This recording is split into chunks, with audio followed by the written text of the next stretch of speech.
del colágeno.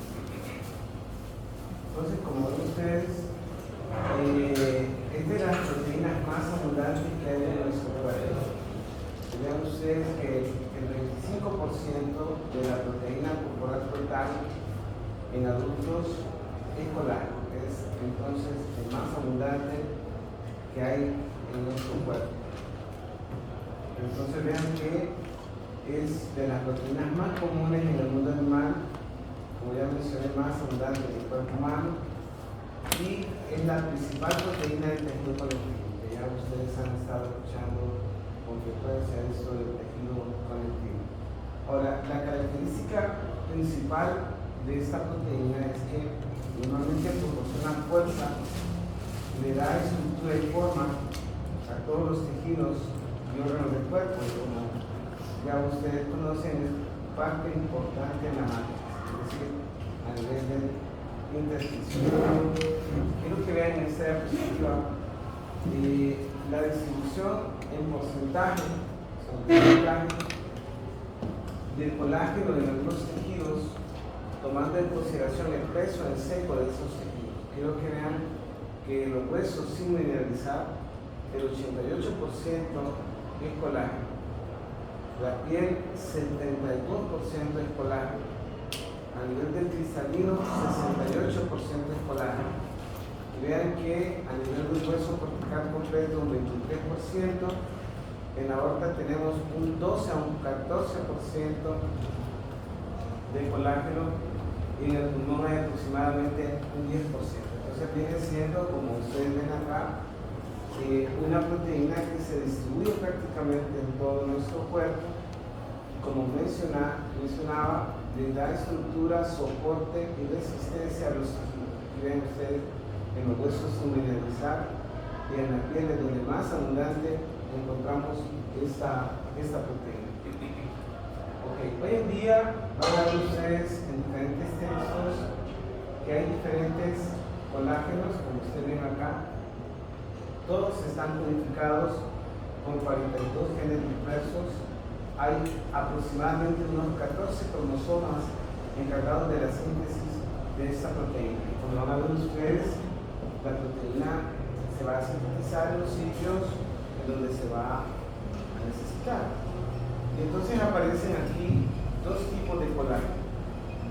Los colágenos intersticiales, que diríamos que son los más abundantes, o fibrilares, son los más abundantes, y aparecen los no fibrilares, que como vamos a ver, es el principal componente de la membrana basal. Ayer les comentaba yo de este colágeno, les decía del tipo 4, que es el que normalmente encontramos a nivel de las membranas basales que subyacen a los endotelios. Y aquí ustedes pueden ver lo que les comentaba. Aparecen entonces los intersticiales fibrilares, que es lo que ustedes ven en la matriz. Ustedes ven la matriz y ven los colágenos fibrilares, que representan entonces lo más abundante, y es lo que vemos normalmente en el extracelular, en el intersticio, la matrix intersticial. Y aparecen entonces estos que no son fibrilares, como ustedes ven acá. Normalmente lo encontramos en la membrana basal de los epitelios, que aparece el epitelio, aparece entonces en la membrana basal, y aquí en esta membrana basal es donde vamos a encontrar estos colágenos no fibrilares, que están representados por el colágeno tipo 4, que es el más abundante aquí, como ustedes ven acá, a nivel de los epitelios. Entonces, encontramos que estos colágenos, esta proteína, entonces está distribuida abundantemente en la matriz, es decir, en los intersticios, pero como vamos a ver, en la mayor parte de los tejidos la encontramos también siendo como una especie de soporte sobre las membranas basales que subyacen, en este caso, a los epitelios. Solamente cuando nosotros nos referimos a epitelios, casi siempre nos referimos a tejidos, dice el tejido epitelial. Pero cuando hablamos de los vasos, generalmente hablamos de los epitelios. Es decir, que cuando dice es el colágeno más abundante que subyace en la capa endotelial, estamos hablando de células endoteliales, que son las que normalmente producen lo que es la luz del capilar. En este caso vemos un capilar, vemos aquí en endotelios, para que recuerden, epitelios y endotelios, aunque realmente van a encontrar que cuando se usan en forma prácticamente igual, como dice el tejido epitelial de las mucosas, ¿no? Entonces, pero cuando nos referimos a endotelios, generalmente son los vasos sanguíneos, para que recuerden. Entonces aquí vemos la diferencia entre el no fibrilar y el intersticial fibrilar, que como mencioné es el más abundante y se encuentra en los intersticios, y como les decía, es parte importante de la matriz, es decir, es el componente importante en el intersticio. Ahora, ¿cómo es la estructura de esta proteína? Vean que a pesar de que es una proteína más abundante, es la más sencilla, es bien sencilla esta proteína. De tal manera que si ustedes se fijan en esta diapositiva, esos son los aminoácidos que vamos a encontrar en esta proteína. El 35% de la estructura de la proteína es glicina. Y vamos a ver un 10 a un 12% prolina, un 11% aderamina, y aparecen aquí lo que en algún momento dado nosotros conversábamos en clase cuando hablamos aminoácidos no estándar.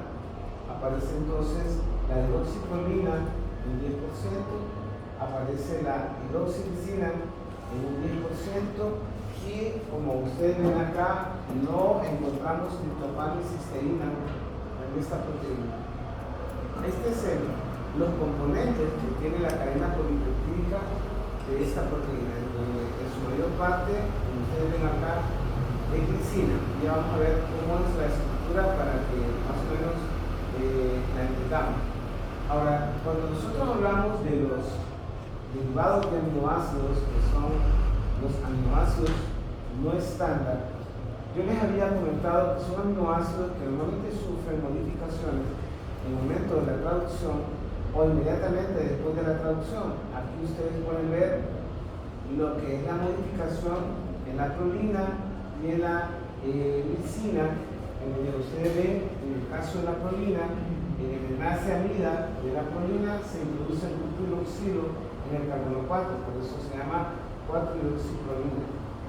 Aquí ustedes ven el enlace amida de la prolina en el carbono 3, el grupo hidroxilo, por eso se llama 3-hidroxiprolina. Y esta es la estructura de la glicina, y vemos que en la glicina hay la introducción del grupo hidroxilo en el carbono 5. Bueno, cuando la historia cuenta, ¿no? Que en aquel momento que estuvo en auge lo que era la actividad marítima, en cuanto a lo que es el comercio marítimo, en aquellos tiempos los galeones, ustedes han de recordar eso de las películas, los galeones españoles, toda esa cuestión que tenía que ver con el comercio a nivel marítimo. Normalmente los marinos se embarcaban por tiempos larguísimos en las embarcaciones. Entonces vean ustedes qué común, ¿verdad? Porque un hombre sencillo que era un capitán de un barco observó que durante el tiempo que sus marinos viajaban a largas distancias y que se embarcaban durante largos periodos, comenzaban a presentar sangrados gingivales y a nivel de las encías, que en algún momento dado él atribuyó a que como solo comían arroz, normalmente este arroz tenía deficiencia de algo y que algo podría estar explicando del por qué los sangrados. En algún momento dado comenzaron a enriquecer esto con limón y esas cosas y comenzaron a observar que eso calmó. Entonces concluyeron que existía algo en estas ácidos cítricos que prevenía pues eso de los sangrados. Entonces este capitán en este tiempo describieron lo que se conoce como el nombre de escorbuto. ¿No han escuchado el escorbuto? O sea, el escorbuto se debe a una deficiencia de vitamina C. Y como ustedes ven acá en esta diapositiva, esta enzima, hidroxilasa, es una enzima que realiza las modificaciones de los aminoácidos que que tiene el colágeno durante la traducción, y para su actividad esta enzima requiere de ácido ascórbico, que es la que encontramos en el limón, que ustedes conocen como vitamina C. Y entonces vamos a ver que la vitamina C es esencial para que se produzca la síntesis de colágeno. Entonces vamos a ver que la vitamina C y su deficiencia está relacionado con el escorbuto, que se manifiesta con sangrado gingival, ya que la vitamina C es esencial para la actividad de esta enzima que se llama prolilioxilasa, que es la encargada pues de estas modificaciones, que es básicamente la introducción de estos grupos hidroxilo en el carbono 3 de la prolina y en el carbono 5 de la lisina. Entonces esos derivados de aminoácidos o aminoácidos no estándar son parte importante también de la estructura del colágeno. Ya dije la enzima que realiza estas hidroxilaciones y la esencialidad que tiene la vitamina C en esto. Si esto no aparece, entonces vamos a tener lo que es el escorbuto. Ahora, cuando vemos nosotros a la proteína, vamos a ver que la proteína tiene una estructura que normalmente nosotros la conocemos como fibra de colágeno.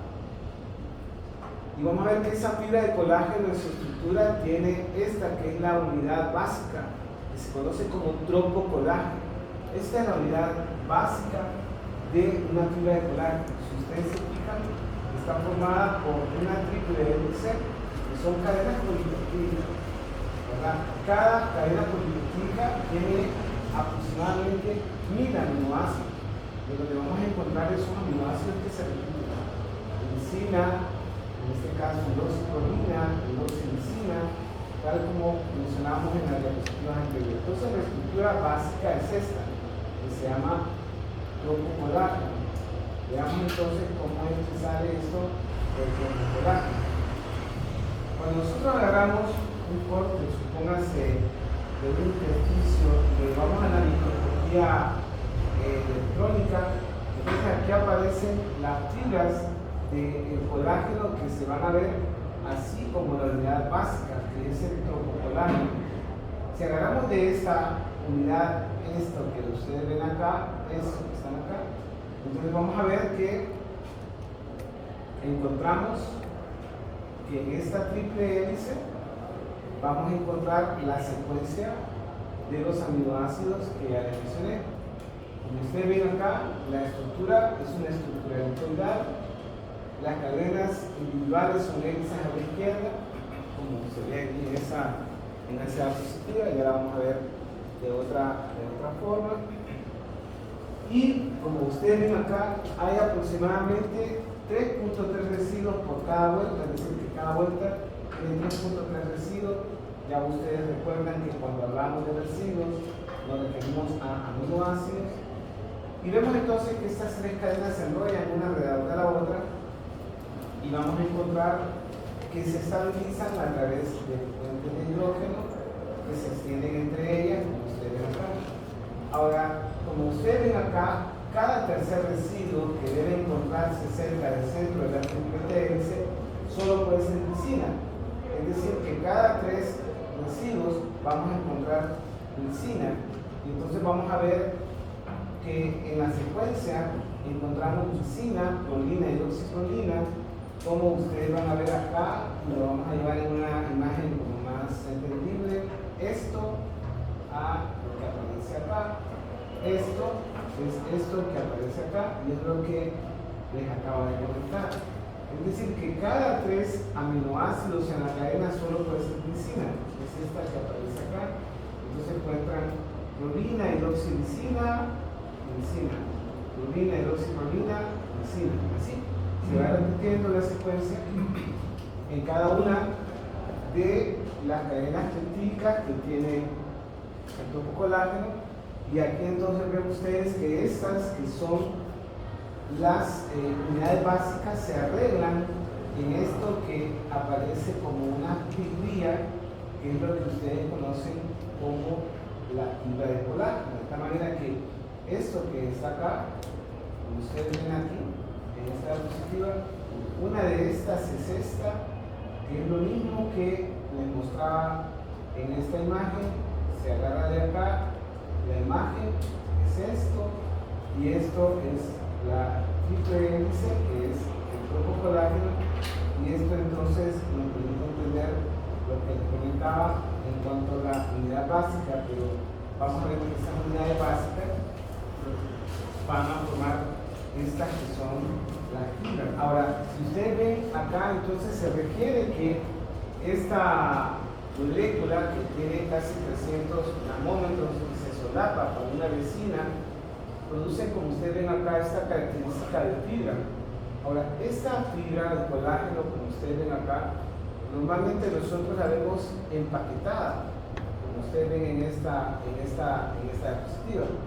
Y la característica que es importante con respecto a esta estructura es que ustedes se han de imaginar que algo debe mantener juntas estas fibras de colágeno, de tal manera que debe algo mantenerlos cerca para darle la fortaleza que tiene normalmente esta proteína. Entonces, normalmente, aquí creo que vean, entre los residuos de lisina que tienen las cadenas de topocolágeno, se forman unos enlaces cruzados que permiten esa estabilidad de impresión, de tal manera que se forman estos enlaces que se llaman adesina-aldol, en este caso, para dar lugar a esa fortaleza que tiene el colágeno. Ahora, como ustedes ven acá, esta es la estructura característica de la fuerza que tiene esta proteína. Si ustedes probablemente lo han de ver con respecto a los tendones de Aquiles, si ustedes recuerdan en su clase de anatomía macroscópica, son puro colágeno. Y ustedes ven la fortaleza que tiene los tendones de Aquiles, que en algún momento dado, lo han visto en películas, pero ustedes ven que si se corta o si se logra generar un corte que se lleve todo el tendón, el individuo se desploma y de hecho no puede pararse. Para que vean la fortaleza que tiene el colágeno solo con el tendón de Aquiles, se compara a un cable de alta tensión, para que ustedes vean la fortaleza que tiene esta proteína. Ahora, esta fortaleza se debe, como ustedes ven acá, a esos enlaces que se forman entre los residuos de lisina que se llaman adesina-aldol, y esos enlaces están catalizados por la acción de esta enzima que se llama lisiloxidasa, de tal manera que esta enzima convierte los residuos de lisina en adenosina-aldehído, que es lo que aparece acá. Y este entrecruzamiento entonces que vemos en la fibra de colágeno es lo que le da la fortaleza y la dureza, pero como probablemente ustedes han de imaginarse, con el tiempo y con los años, a medida que avanzan los años, se van formando enlaces adesina-aldol, sobre todo en tejidos como la piel, y esa innumerable cantidad de enlaces adesina-aldol es lo que le va dando la piel, la pérdida de la surgencia, la pérdida de la flexibilidad, y hace que la piel se vuelva quebradiza, y es la responsable de que vemos con el envejecimiento y el aparecimiento de las arrugas. Entonces vemos que con los años vamos a tener que esta cantidad de lazos cruzados se convierte en un problema en la piel, y es lo que nosotros vemos con la formación de las arrugas a medida que nosotros avanzamos con la edad, como decía, por la presencia de esos enlaces cruzados. Entonces vemos que otra característica importante, como ustedes ven acá, de estas fibras de colágeno es estos enlaces cruzados que utilizan las cadenas laterales de lisina de lo que son las unidades básicas del topocolágeno, formando entonces enlaces adesina-aldol, que son lo que le da la resistencia a la estructura, porque mantiene la estabilidad de esta proteína, bien como le comentaba, lo que explica pues por qué la resistencia a la presión, por qué la resistencia a la tensión, por qué se convierte en una proteína de sostén, por qué le da estructura a algunos órganos. Ustedes ven el cerebro, ven el hígado, ven el vaso, y ven su forma, y ven entonces que parte de esto contribuye a que el colágeno participa a darle sostén y estructura estas vísceras. Pero ya ustedes vieron la importancia en el intersticio, vieron la importancia en el hueso, y les señalé la importancia que tiene en el mantenimiento de la posición de pie, la postura. Si no existiera el colágeno en nuestros tejidos, prácticamente todo se desplomaría, como probablemente se lo han de imaginar. Ok, como ven acá entonces, y se han de imaginar ustedes, si son en promedio 28 familias, ustedes ven acá 28 tipos, todos estos tipos forman parte de una sola familia. Están muy relacionadas, como vamos a ver, pero su origen genético es distinto. Y entonces yo les decía que había 28, cada vez aparece uno más. Ahí yo les voy a señalar más, de los cuales solamente vamos a hablar de algunos tipos de colágeno. Pero se describen varios tipos. Ahora, la importancia de la proteína es que, al igual que tiene sus funciones, que ya hemos mencionado y que ya van a ver muy interesante con algunos de los tipos de colágeno que vamos a revisar, es que también las mutaciones o su alteración en la síntesis también puede llevar como consecuencias algunas enfermedades que ya van a ver ustedes que para ustedes son habilidades físicas, pero al final son una patología. Ya vamos a ver ese concepto. Entonces les voy a hablar de algunos tipos de colágeno para que más o menos los entendamos. Este es el tipo 1. Como ustedes ven acá, ese tipo 1 es abundante en la dermis, el hueso, el tendón y la córnea. Normalmente se presenta como fibras de 20 a 100 nanómetros de diámetro. Y como ven ustedes, normalmente esta proteína es sintetizada por los fibroblastos, los condroblastos y los osteoblastos. Normalmente esta proteína tiene una función de resistencia al estiramiento y entonces vamos a encontrarlos en estos tejidos, como ya les mencioné, la dermis, el hueso, el tendón y la córnea. Ahora, el tipo 2, si ustedes ven, también está presente en la córnea, pero sobre todo lo vamos a ver en la córnea embrionaria y en la notocordia. Ya ustedes recuerdan sus clases de neuroanatomía, el núcleo pulposo, el morbitrio del ojo. Aquí vamos a encontrar esta forma de colágeno tipo 2 y vean quién es que lo sintetiza. Condroblastos es lo que normalmente producen este tipo de proteína. Como ven acá, su función principal es la resistencia a la presión intermitente, o sea, su función es diferente. Entonces lo encontramos en el morbitrio, en la córnea embrionaria y notocordia, y a nivel del núcleo pulposo, que es el colágeno tipo 2. Bueno, aparece el tipo 3. Si ustedes ven, este también lo podemos encontrar en las paredes de los vasos, en la dermis de la piel y el estroma de varias glándulas. Vean que está sintetizado por las células del músculo liso, los fibroblastos y también de la glía. O sea que sí, esa síntesis es diferente, es el colágeno tipo 3, y su función principal, como ven acá, es la de sostén a órganos expandibles. O sea, su función es básicamente de sostén. De este yo les conversaba ayer, que es una forma de colágeno no fibrilar, les decía, y era importante, les comentaba yo ayer, porque este tipo de colágeno es el que encontramos a nivel de las láminas basales, a nivel de los epitelios y endotelios. Normalmente este tipo de colágeno, como ustedes ven acá, es sintetizado por células epiteliales y endoteliales. Y como ven acá, su función principal es de sostén y filtración. Lo vamos a ver sobre todo a nivel de los intersticios, porque en algunas membranas, como por ejemplo el caso de la membrana glomerular, que lo van a ver cuando vean el renal dentro de pronto, este colágeno tipo 4 va a representar un papel importante ahí en la lámina basal, en la membrana glomerular, en relación a la permeabilidad selectiva que tiene la membrana glomerular. Pero yo les comentaba en la clase de ayer que este es el como, digamos, sitio blanco, no es el órgano, sino que sitio blanco de lo que era la formación de nuevo colágeno para esto que llamamos remodelación. Ayer les hablaba, cuando hablamos de la angiotensina 2, y les decía los efectos de esa hormona, es que en algún momento la angiotensina 2 produce proliferación de colágeno tipo 4 y puede causar un engrosamiento de las láminas basales de los endotelios.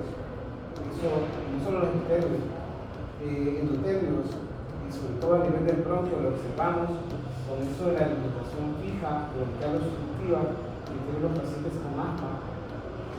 Ustedes cuando ven asma van a ver que algunos pacientes tienen una reversibilidad al uso de los broncodilatadores, pero a medida que avanza su enfermedad y se hace muy severa, los niños o los adultos no responden al uso de los beta-2, que son el salbutamol, la terbutalina, el sumatriptan. Entonces, la falta de respuesta se debe a eso que se llama remodelamiento. Entonces, en un momento dado, vemos el sitio blanco del remodelamiento en el colágeno tipo 4, que lo vemos por debajo de los endotelios y también por debajo de los endotelios, que lo van a revisar esto cuando vean esos temas o cuando revisen únicamente a sus pacientes. Recuerden, el remodelamiento es aumento del colágeno tipo 4. Función principal, sostén y filtración. Ahora, aquí hay, como ustedes ven acá, cantidades de tipos de colágeno.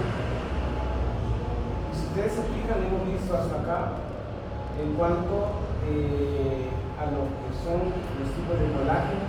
Aquí aparece su composición y aquí aparece la función que tienen estructural más común cada uno de ellos y dónde se encuentran. Yo quiero que recuerden sobre todo este tipo 4, que como les mencioné, está presente en todas las membranas, tanto epiteliales como endoteliales, y la importancia que tiene, les decía ahí, es de sostén y infiltración, como les decía, en esa cuestión. Aquí aparece entonces el tipo 4, aparece el tipo 5, en la mayoría de los tejidos, está asociado al colágeno tipo 1, el tipo 5. El tipo 6, en la mayoría de tejidos, se incluye el cartílago. El tipo 7, debajo de la membrana basal, el dermis y el gira. El 8, formado por células endoteliales en la membrana de Essener. El 9, sobre la superficie de la fibra del colágeno. El tipo 2, el cartílago. El 10, en el cartílago, en clasificación. El 11, en el cartílago. El 12, asociado al colágeno tipo 1. El 13, en la piel y el intestino. O sea, como ustedes ven acá, cada uno tiene una distribución diferente. Ahora, como les comentaba, entonces son diferentes tipos de colágenos y todos son parte de una familia que tiene las funciones como ya les mencioné, y como les mencioné, tienen origen celular distinto. Ya les decía, algunos son condroblastos, otros fibroblastos, otros células endoteliales, otras células epiteliales, otras células de la glía, otros condroblastos. Cada uno tiene un origen diferente dependiendo del sitio en donde lo van a encontrar, pero la síntesis es la misma. Es decir, cómo se da la síntesis es prácticamente igual. Aquí quiero que vean cómo es la síntesis. Esta clase nosotros la vamos a realizar en este último parcial, pero quiero que vean qué es lo que pasa con lo que hemos mencionado de la clorhidroxilasa y cómo se forman las unidades hasta formar la fibra que ustedes ven aquí. Entonces ya, como vamos a ver en nuestra próxima clase, cuando veamos síntesis proteica, esta pues será en los ribosomas. Aquí en los ribosomas es donde se da la lectura del RNA mensajero, que se llama traducción. Aquí se está ejemplificando la traducción, y vean ustedes que una vez que se está generando la traducción, la polihidroxilasa está generando la hidroxilación de la purina de la lisina, que es básico pues, para la formación del colágeno. Ustedes ven la hidroxilación. Una vez que se ha generado la molécula, aquí se ve una cadena polipeptídica, inmediatamente se une a azúcares, igual que ocurre en la mayor parte de los procesos post-transducción. En este caso se agregan monosacáridos. Y si ustedes se fijan, esta cadena polipeptídica se une con otras dos para formar una unidad que se llama procolágeno. Se forma entonces la triple hélice, ustedes ven acá, y así como procolágeno es lanzada, asúmase que sea el fibroblasto o una célula integral o una célula integral hacia lo que es el espacio extracelular. Aquí en el espacio extracelular, esto que es el procolágeno va a sufrir otras modificaciones. Si ustedes se fijan, se van a eliminar los extremos carboxilo y los extremos amino, como ustedes ven acá, y una vez que se eliminan, ya no se llama pro, sino que se llama tropocolágeno. Luego viene, como ya mencionamos, la otra enzima, que es la glicilhidroxilasa, que va a generar entonces los enlaces cruzados, como ustedes ven acá, para que las fibras del tropocolágeno, las unidades básicas, formen entonces lo que es la formación de los enlaces aldehído, ¿verdad? Y de esa manera formamos los enlaces cruzados, y aquí tenemos entonces la estructura de la proteína. Entonces, esto es lo que es el colágeno. Una proteína que, si ustedes se fijan, está formado por múltiples unidades básicas que son tropocolágenos unidos a través de sus enlaces cruzados al cianidol, en donde esas enzimas que les mencioné, la polihidroxilasa y la glicilhidroxilasa, juegan un papel importante para la síntesis. Y como mencioné en la diapositiva anterior, la vitamina C es una molécula importante porque su ausencia va a estar relacionada con un déficit en la hidroxilación, un déficit en la síntesis y en este caso entonces la presencia de sangrado, que es lo que vemos en el paciente con escorbuto, que ya mencioné. Entonces aquí aparece esta diapositiva, que creo que es la última, y les decía la importancia de conocer el tema. Les decía que algunas, diríamos, condiciones que ustedes ven como una gran habilidad física, realmente no son más que patologías. Ya ustedes ven, por ejemplo, estos grandes escapistas. No sé si ustedes en algún momento dado se pusieron en conexión con el gran Houdini, en la película de ese señor, el gran Houdini, un gran escapista. Pero todos los contorsionistas, cuando ustedes van al circo y ven esos que se meten en una pelotita o en una cajita tan pequeña, más pequeña que ellos, son trastornos del colágeno. Y lo más común de esos síndromes es este que se llama Ehlers-Danlos. El Ehlers-Danlos, como ustedes ven acá, hay deficiencia del colágeno 3 y 5 que se encuentra en todos los huesos y tejidos blandos.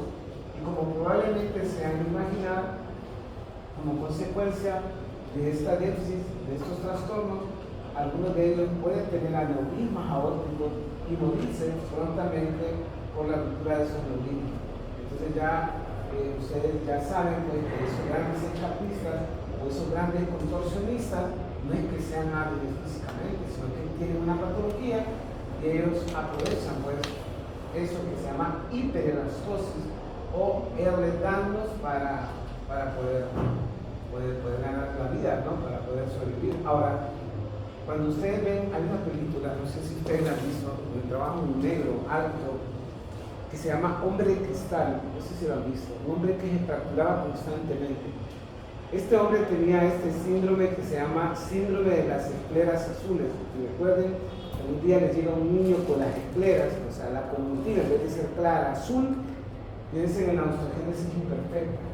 La osteogénesis imperfecta también, no sé si vieron esa película, un hombre que se dedicaba a almacenar cómics. Entonces ahí también trabaja este muchacho que trabajaba duro de matar, pero vean, es interesante por la trama, pero el problema del señor es que él se fracturaba constantemente. Entonces en esa película resaltan pues a esta patología que es la osteogénesis imperfecta. Vean, colágeno tipo 1 es el que tiene deficiencia esta persona que se enferma por deficiencia de colágeno y afecta a los huesos, que ya ustedes vieron que el hueso mineralizado tiene gran cantidad de colágeno, Y aquí aparecen otros síndromes, Alport, aparecen otros síndromes, la epidemiosis ampullosa distrófica, cada uno con deficiencias de colágeno. Y como les mencionaba, es importante conocer la proteína porque no solamente es la más abundante, sino que también hay patologías que están relacionadas con trastornos en su deficiencia, en su síntesis, que se conocen en este caso como enfermedades del colágeno. Y aquí ustedes ven algunos tipos de inflamación. Entonces, como les decía, esta clase va a ser corta, es interesante, pero no hay mucho del dicho colágeno en la literatura. Pero lo más importante que deben de saber es lo que aparece ahí en la clase. Entonces, ¿tienen alguna pregunta? ¿No? Bueno, si no tienen preguntas, entonces nos vemos mañana, pero la clase de mañana es bastante larga. Mañana tiene el examen ella, porque la clase es bien larga, todas las 2 horas que vamos a dar. Entonces, mañana es la última clase del parcial, ¿verdad? Entonces, nos vemos mañana. ¿Sabes?